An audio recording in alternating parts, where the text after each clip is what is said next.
우리가 이 땅을 살아갈 때에 이 땅의 땅을 딛고 우리가 살아가지만은 믿는 자의 삶이 이 세상에 살아가는 삶과 좀 다르다라는 것을 우리가 늘 경험하게 됩니다. 그걸 성경은 뭐라고 하냐면은 하나님 나라의 백성과 또 세상 나라의 백성은 다른 삶을 산다 이렇게 표현을 하거든요. 그래서 하나님 나라의 삶을 살아가는 사람과 이 세상의 삶을 살아가는 자의 삶에 어, 기본 원칙이 좀 다릅니다. 세상에 사는 사람들은 세상의 원칙을 가지고 살아가는 것이고 또 하나님 나라의 백성들은 하나님 나라의 법칙을 가지고 살아가잖아요. 그런 의미에서 오늘 예수님께서 오늘 제자들에게 하시는 이 말씀은 하나님 나라의 법칙에 있어서 무엇이 정말로 중요한지를 가르쳐 주는데, 앞부분에 보면은 우리 저번 주하고 연결되어지는 부분이 나옵니다. 저번 주의 말씀에는 빌립보 가이사랴 지역에서 제자들을 만나서 이렇게 이야기하시고 또 병을 낫게 하시는 장면이 나오는데, 그 사건 이후에 이제 다시 자기의 원래 사역지였던 갈릴리 지역으로 이렇게 내려오십니다. 근데 내려오는 길이 꽤 멉니다. 그 빌립보 가이사랴라는 지역에서 이 우리 이야기하는 이 호수까지 오는데, 갈릴리 호수까지 오는데 굉장히 좀 먼 거리거든요. 오면서 두 번째 예수님께서 십자가에 죽으실 것에 대해서 이야기를 합니다. 읽진 않았지만요, 앞에 30절의 말씀에 또 보면은 이렇게 이야기를 합니다.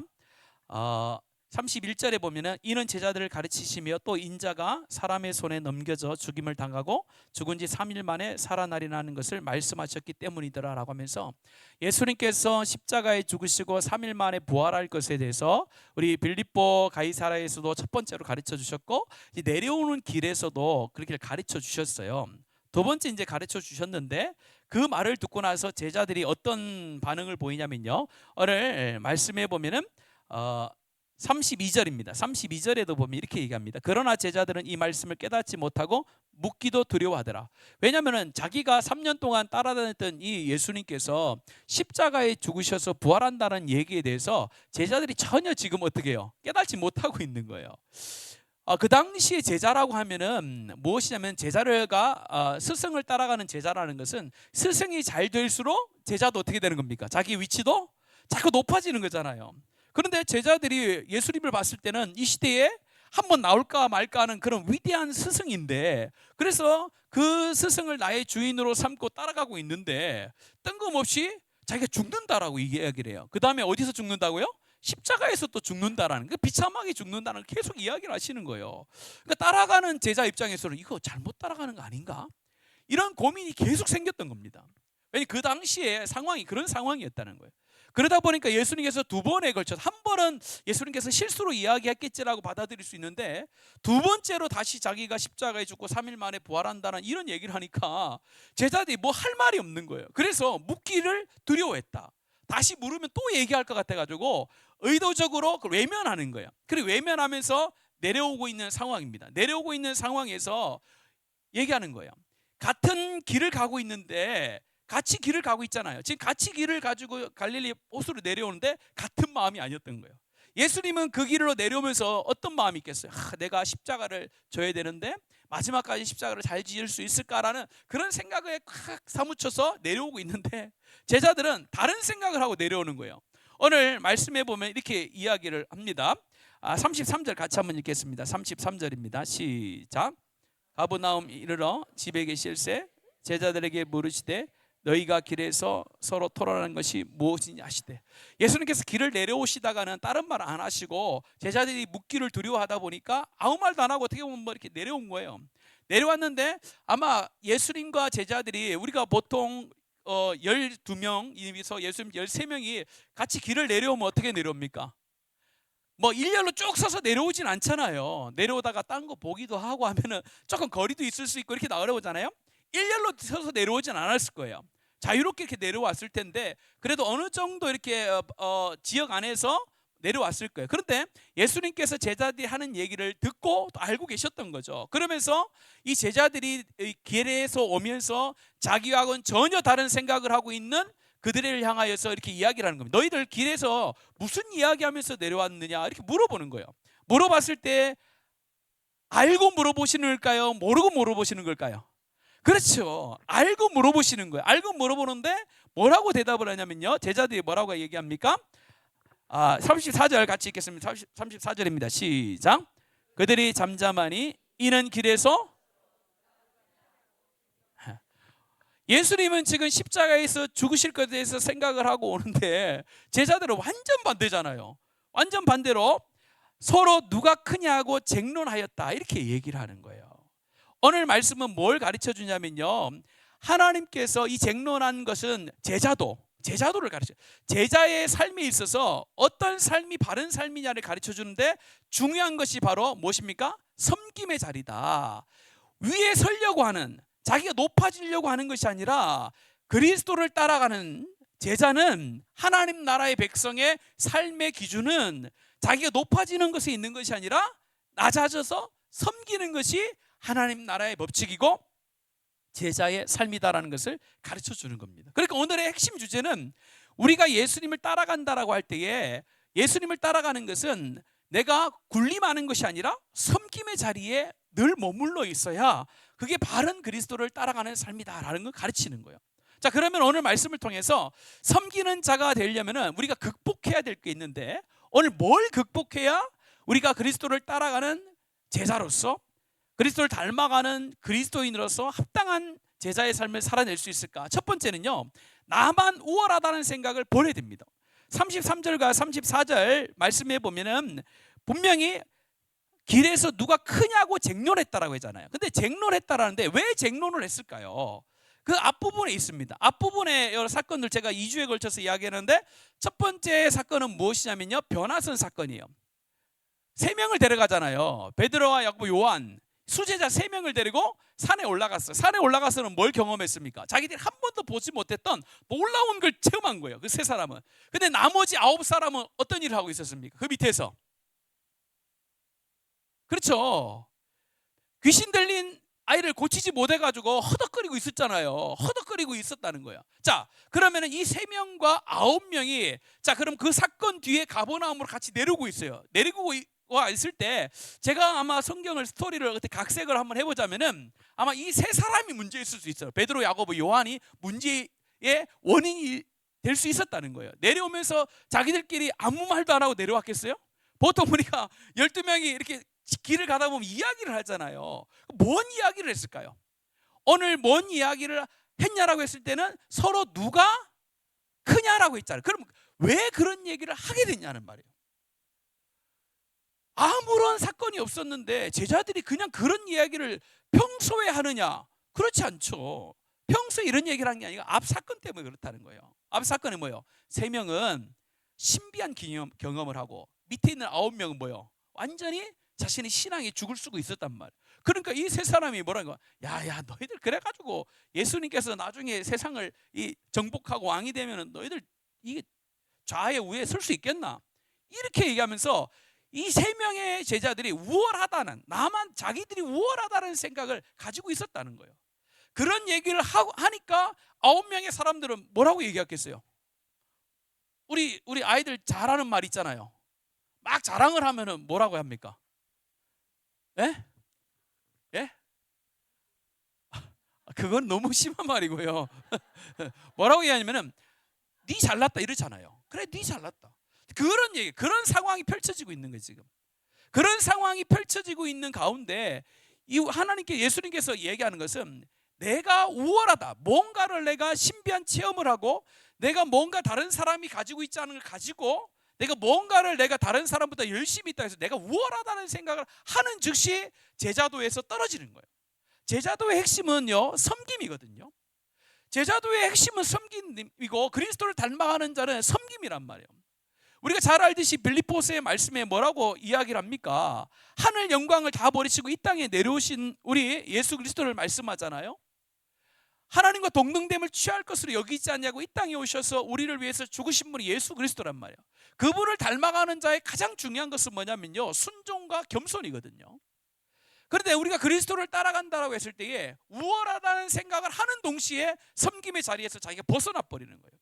그런데 우리 교회가 이 그리스도 안에서 섬김의 자리를 지키는 데 있어서 우월하다는 생각을 가지고 섬기는 사람들이 생각보다 많습니다. 그러니까 같은 교회를 섬기면서도 나는 나만 할 수 있는 일이라 생각하고 그 일을 하는 사람들이 상당히 많다는 거예요. 그러다 보니까 섬기긴 섬기는데 그리스도의 섬김이 아니라 뭐요? 내 우월하다는 생각을 가지고 섬기는 거. 그러면 문제가 생긴다는 겁니다. 우스운 이야기가 있는데요. 언더우드 선교사님이 이런 예가 있더라고요. 뭐냐면요, 언더우드 선교사님이 한국에서 이제 선교를 하다가 신참 선교사가 왔대요. 신참 선교사가 와가지고 이렇게 이야기를 하는 겁니다. 한국 사회라는 것은 권력 구조다. 상석 하석이 있는데 자리를 잘 구별해야 제대로 인간 대우를 받을 수 있다. 한국 사람들은 방에 들어가도 1등석, 2등석, 3등석이 있다. 그러니까 너희가 이 선교 사역을 할 때에 그 자리를 잘 찾아서 앉아야 된다. 이렇게 얘기를 했대요. 한국 사람들을 보면서 느낀 거죠. 그래서 이제 물어봤대. 그러면은 방에 들어가면은 1등석, 2등석, 3등석, 상석, 하석이 글자로 적혀 있냐고 그랬더니 언더우드 선교사님이 뭐라고 얘기했냐면은 그런 표시는 없다. 그건 눈치로 알아야 된다. 이렇게 했네. 그러니까 한국 사회를 정말 정확하게 표현한 거예요. 그 당시 한국 사회가 어떻습니까? 어른과 그 다음에 아이, 또 종과 뭐 주인, 이러면서 어느 계급 사회들, 이런 것들이 계속 조선시대 끝으로부터 계속해서 흘러오고 있었단 말이에요. 자, 그러면은 이 선교사님들이 이렇게 이야기한 것은 무엇이냐면은 그런 모습이 한국 사회에 많다라는 것을 반증해 주는 거거든요. 그런데 이것이 그 당시만 아닌 거예요. 저도 우리나라가 많이 변했습니다만 아직도 우리가 이 교회 안에 우월주의가 있다라는 것이 어떻게 느껴지냐면요, 여러분들 지금 여러분 자신 한번 잘 생각해 보세요. 여러분들 우리나라에 지금 다민족 우리나라가 다문화 사회가 됐잖아요. 그래서 우리 주위에 특히 영원 같은 데 보면요 굉장히 많아요. 우리 동남아에서 오신 분들, 또 우즈벡이라든지 또 뭐 스탄에서 오신 분들 있잖아요. 굉장히 많단 말이에요. 근데 우리나라의 이 인식 속에는요, 그런 분들을 대할 때 여러분들 우리하고 똑같은 사람으로 대합니까? 아니에요. 우리하고 다르다라는 생각을 이미 갖고 우리 대할 때가 엄청 많다는. 다르다라는 것은 피부색이 다르고 얼굴 형태가 다르고 언어가 다르다, 그런 표현으로 다르게 만나는 게 아니라 어떻게 보통 대합니까? 저 사람 우리보다 수준이 낮다라는 생각을 가지고 우리가 그런 사람을 대할 때가 너무 많다는 거예요. 이게 일반적인 사람도 마찬가지지만 교회 안에 있는 우리들도 그런 모습으로 그 사람을 대할 때가 엄청나게 많아요. 근데 실제로 그분들 보면 우리보다 학력이 훨씬 더 높고 우리보다 훨씬 더 많이 똑똑하고 능력 있는 사람이 많습니다. 우리가 외국에 나가서 우리가 인종차별을 받는데 우리도 그런 모습이 있더라는 거예요. 한 가지 예지만요, 그것이 어디 안에도 있다고요? 교회 안에도 있다라는 거예요. 교회 안에 무엇이 있을까요? 가장 문제되는 게 신앙에 대한 경험과 체험으로 인한 우월주의예요. 가장 교회에서 조심해야 될 게 바로 이겁니다. 하나님께서 우리의 성도들 가운데 은사와 능력과 은혜와 이런 걸 체험하게 하시는 목적이 있잖아요. 그 목적은 무엇입니까? 더 하나님을 잘 섬기고 더 열정을 다하여 그리스도에게 헌신하는 하나님의 사람으로 가지고 위해 체험을 주시고 은혜를 체험하게 한단 말이에요. 근데 그것이 나중에 겸손을 벗어나고 섬김의 자리에 벗어나면 그게 어떻게 됩니까? 다른 사람보다 내가 우월하다는 생각을 가는 듯이 그 은사는 끝나는 거예요. 하나님의 성경의 하나님 나라의 법칙이 바로 그겁니다. 아무리 좋은 은사가 있어도 그것이 섬김의 자리에서 내려오면요, 그 은사는 의미 없는 은사가 되버려요. 왜냐? 그 은사를 통해서 누구의 영광이 드러나지 않기 때문에요. 그렇죠. 하나님의 영광이 드러나지 않는 은사는 자기를 망치게 하는 악한 도구로 쓰이거든요. 그래서 왜 교회 안에서 겸손이라는 것이 왜 하나님이 중요하게 여기시고 또 우리 가운데 낮은 자애로 섬기는 것, 예수 그리스도가 십자가에 죽기 전에 어떻게 하십니까? 물을 떠다가 제자들 발을 씻겨주면서 너희들도 나와 같이 모여 이렇게 섬기라고 하시잖아요. 왜 그 중요한 시기에 그런 말씀을 하실까? 엄청 중요하다는 거예요. 그래서 오늘 이 시간을 통해서 우리가 그리스도의 제자도의 핵심은 뭐냐? 내가 낮은 곳에서 섬기는 나가는 거예요. 낮은 자의 입장에서 섬기는. 그래서 뭐라고 얘기합니까? 오늘 35절 말씀 같이 읽습니다. 시작. 예수께서 앉으사 12 제자를 불러서 이르시되 누구든지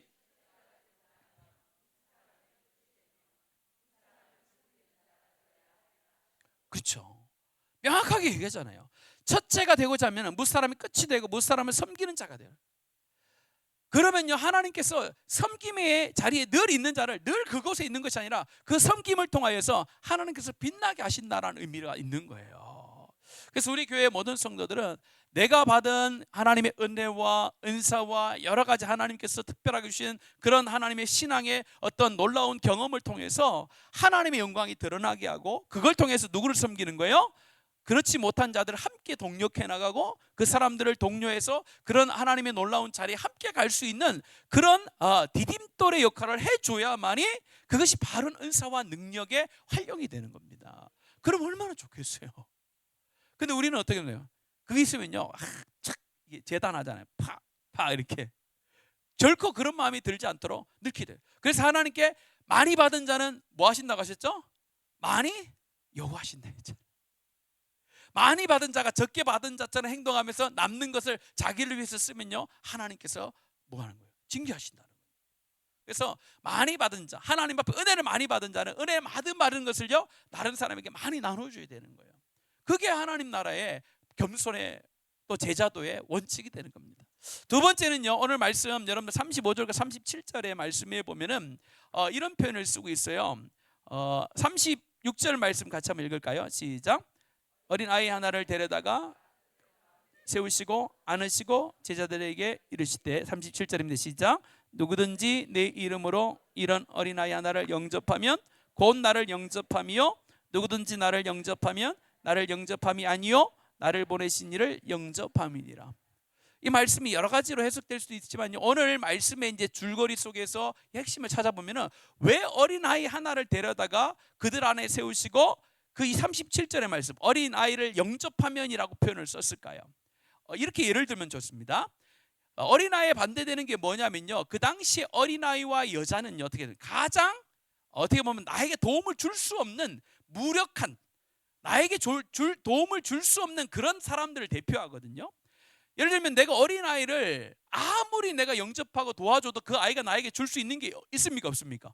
없다라는 거죠. 근데 반대로 어린아이와 반대의 개념을 가지고 있는 지위 높은 사람들, 나에게 도움을 줄 수 있는 사람들이 있단 말이에요. 그럼 그 사람들을 도와주면 나에게 뭐가 있는 거예요? 이득이 오잖아요. 그걸 의미하는 거예요. 그래서 나에게 전혀 이득이 되지 않는 사람들, 나의 유익을 위해서 아이를, 어떤 사람들을 영접하는 것이 아니라 내가 이득을 얻기 위한 그런 행위와 그런 섬김은 하나님께서 귀하게 여기지 않는다는 거예요. 내 섬김을 통해서 나에게 아무것도 안 올 수 있는 그런 섬김을 하는 거예요. 이 참 쉽지 않죠. 이 겸손과는 좀 다른 거죠. 내가 뭔가를 해가지고 나의 이름이 드러나는 곳에 내가 늘 찾아다니면서 섬김을, 그런 것이 아니라 내가 나의 유익만을 위하는 곳에 가서 하는 것을 좀 자제하는 것을 오늘 말씀을 하는 거예요. 그래서 이기주의를 버린다는 거죠. 나만의 이득을 추구하는 자리를 버려야 된다는 겁니다. 근데 실제로 우리가 살다 보면요, 이 개인주의, 극개인주의잖아요. 그래서 교회 안에서나 아니면 우리가 일상의 삶을 살거나 여러분 직장의 삶을 살 때도 모든 것이 내 중심인 거예요. 나에게 도움이 되면은 하고, 나에게 도움이 되지 않으면요 안 하는, 그게 이기주의라는 거예요. 나의 유익을 위해서 과도하게 집중하는, 그걸 이기주의라 하거든요. 근데 나에게 이기주의가 없는 것처럼 보여도 여러분들 우리의 삶을 잘 살펴보면은 나에게 이익이 안 되고 나에게 도움이 안 되는데 내가 일하는 걸 가지고 우리는 뭐라고 합니까? 그거를요 미련하다 이렇게 생각해요. 근데 그렇지 않아요. 하나님께서 나에게 도움이 안 돼도 누군가의 도움이 될 수 있다면 내가 내 시간을 들여서 그 일을 할 수 있어야 되는, 그게 제자도의 두 번째 하나님께서 말씀하시는 원칙이라는 겁니다. 그래서 어린 아이를 데리고 와가지고 너희들 봐라, 이 아이를 영접한다고 이 아이가 줄 수 있는 게 아무것도 없지 않느냐. 근데 이 아이를 내가 나에게 도움이 안 되지만 영접하는 것이 누구를 영접하는 거예요? 나를 영접하는 것이고, 또 나를 영접하는 것은 나를 보내신 하나님을 엄청나게 중요하다는 거예요.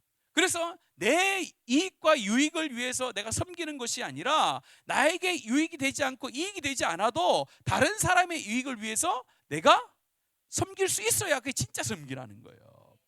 뭔가 대가를 바라고 섬기는 거는 꽉 이렇게 된다는 거예요.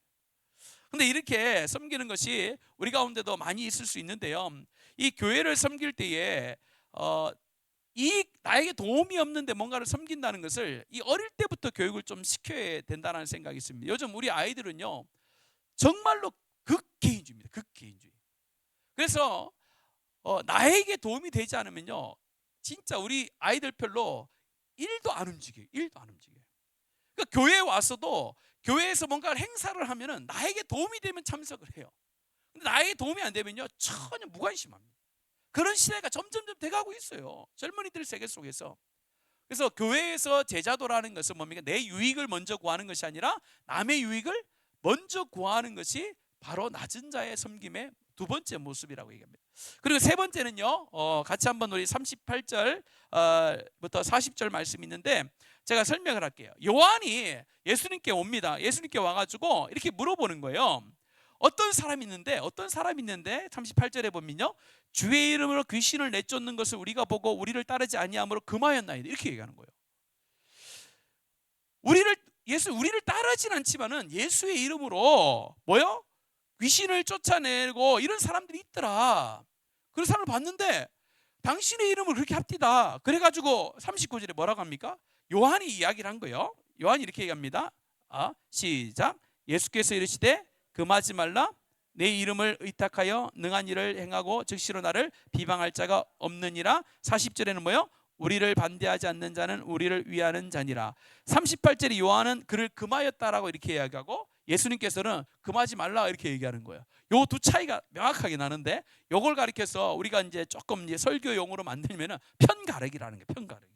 그러니까 섬김에 있어서 그리스도를 닮아가는 자의 삶에 있어서 오늘 제자들은요, 어디 가나 편을 만들고 있어요. 어디 가나. 그리고 오늘 예수님께서는 그걸 좀 조심하라는 거예요. 내 이름으로 귀신을 쫓아내고 금식하는 자들은 나와 너희들과 함께 하진 않지만은 그 사람들이 함께 하나님 나라를 이루어가는 사람들이다. 근데 너희들은 우리와 함께 하지 않기 때문에 그를 금하고 편을 딱 가른 거예요. 그래서 자기들 편에 안 들어오면은요, 금하게 만들었다는 거예요. 그래서 우리가 예수 안에서 제자도라는 것은 삶과 떨어질 수 없는 겁니다. 제가 강조하는 것은 뭐냐면요, 신앙과 삶은 절대로 분리될 수는 없는 거예요.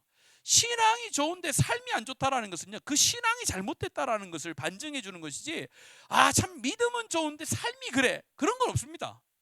믿음이 좋으면 삶도 좋은 것이 그게 합당한 삶이, 그 바른 삶이지, 참 믿음은 좋은데 삶이 안 따라, 그러면 믿음을 점검해 봐야 돼요. 그게 진짜 믿음인지 가짜 믿음인지. 근데 우리는 그래도 된다라고 생각하거든요. 그런 의미에서 우리가 이 땅에 살면서 편을 나눈다든지 또 내 편과 다른 편을 이렇게 나누어서 생각하는 것을 좀 조심할 필요가 있습니다. 어떤 분은 이렇게 표현하더라고요. 우리 한국 사회는 유독 편가르기가 심하다. 왜 심하냐면요, 여러분들 진해도 좀 그런 의미가 그런 부분이 있는데, 제가 울산에 있을 때는 울산에는요 좀 이 편가르기가 조금 없어요. 왜 그러냐면은 울산에는 SK라든지 현대중공업이 현대자동차가 있는데 거기는요 편가르기가 할 수 없는 공업화가 먼저 됐어요. 공업화가 돼가지고 여러 지역에서 사람들이 다 살아가지고 각자 그냥 이렇게 직업을 하다 보니까 내 편, 네 편이 잘 없어요.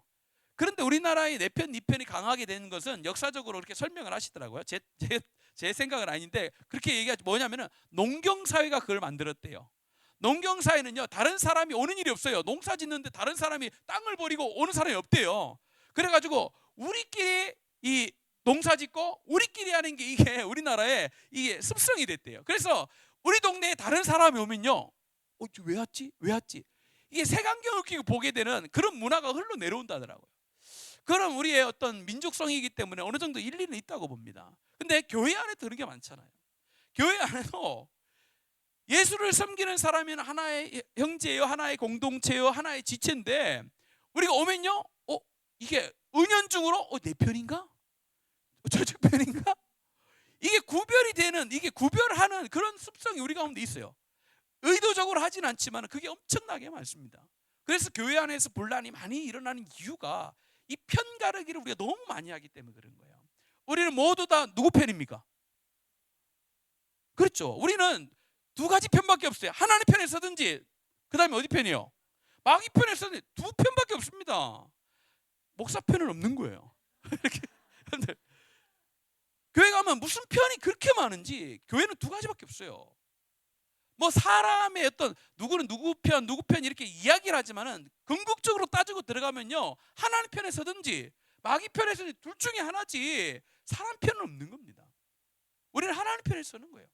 어쨌든 하나님의 뜻에 마음을 맞추고 하나님이 명령한 곳에 우리 의지를 들여서 순종하고 내 자존심을 내려놓고 순종하고 내 경험을 내려놓고 순종하다 보면요, 우리가 같은 마음을 품게 되는 거예요. 그래서 제자들 가운데 세 가지를 하나님께서 말씀하셨어요. 뭐요? 첫 번째는요, 제자도에 있어서 예수 그리스도를 따라가는 자로서 가장 중요한 건 뭐냐?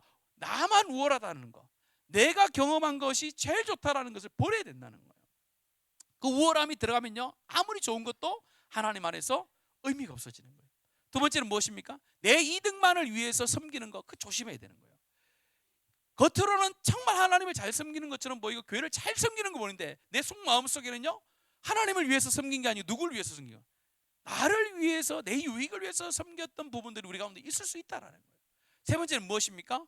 제자들이 자기들 속에 포함되지 않는 사람들은 그 많은 자기 편 아니면은 다른 편이라고 그냥 생각하는 그런 생각을 버려야 된다는 거예요.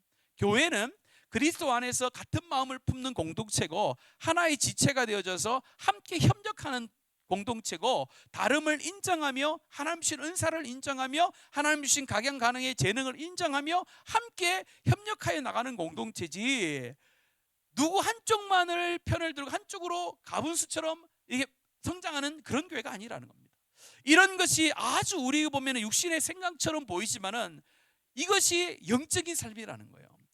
얼핏 보면 이렇게 사는 것이 참 이게 영적이지 않을 것처럼 보이지만요, 영적인 것과 우리의 일상의 삶은 떨어질 수가 없는 거예요. 그래서 믿음 있다, 제자의 삶을 산다, 그리스도를 닮아간다라고 할 때 이 세 가지의 모습이 교회 안에도 반드시 있어야 되지만은 우리 일상의 삶 가운데도 있어야 될 줄로 믿습니다. 오늘 시간에 기도할 때에 이런 기도 제목을 가지고 기도하셨으면 좋겠어요. 하나님, 내가 하나님을 섬기고 교회를 섬길 때에 우월한 생각을 좀 버리게 해달라고.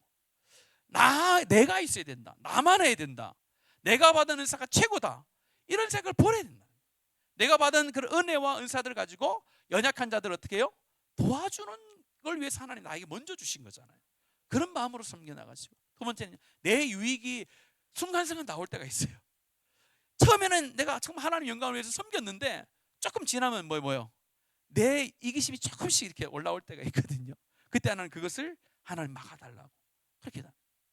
하나님 교회 안에는요, 네 편과 내 편이 없습니다. 오직 다 하나님의 성령 안에 하나님 편인 줄로 믿습니다. 악한 영들이 우리를 분리하고 악한 영들이 우리 가운데 와서 시기와 질투를 줘서 악한 영의 편으로 우리가 끌고 갈 때에 그것을 민감하게 깨닫고 하나님 안에서 한 공동체로서 하나님 매여 있는 그런 하나님의 공동체가 될 수 있도록 여러분 함께 기도해 주셨으면 감사하겠어요. 그러면요, 우리 교회가 어떻게 되겠어요?